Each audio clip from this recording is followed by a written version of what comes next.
తెలంగాణలో చేపట్టిన ప్రత్యేక సమగ్ర సవరణ ప్రక్రియ ఫలితంగా రాష్ట్ర ఓటర్ల జాబితాలో భారీ ప్రక్షాళన చోటు చేసుకుంది. ప్రాథమిక నమోదు అంచనాల ప్రకారం రాష్ట్రంలో దాదాపు 73.47 లక్షల ఓట్లు గల్లంతైనట్లు అధికారులు గుర్తించారు. చనిపోయిన వారు, శాశ్వతంగా ఇతర ప్రాంతాలకు వలస వెళ్లిన వారు, రెండు వేరు చోట్ల ఒక ఓటు హక్కు కలిగి ఉన్నవారు, ఎమ్యునరేషన్ ఫారంలు సమర్పించని వారి పేర్లను ఈ అన్కలెక్టబుల్ జాబితాలో చేర్చారు. ముఖ్యంగా హైదరాబాద్, మేడ్చల్, రంగారెడ్డి జిల్లాల్లోనే ఈ తరహా ఓట్ల సంఖ్య అత్యధికంగా ఉండడం విశేషం.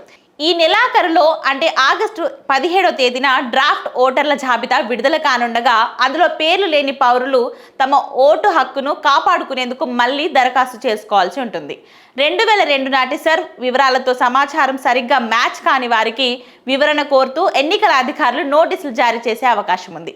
నోటీసులు అందుకున్న పౌరులు తమ పత్రాలను సకాలంలో సమర్పించి సరైన వివరణ ఇవ్వాల్సి ఉంటుంది.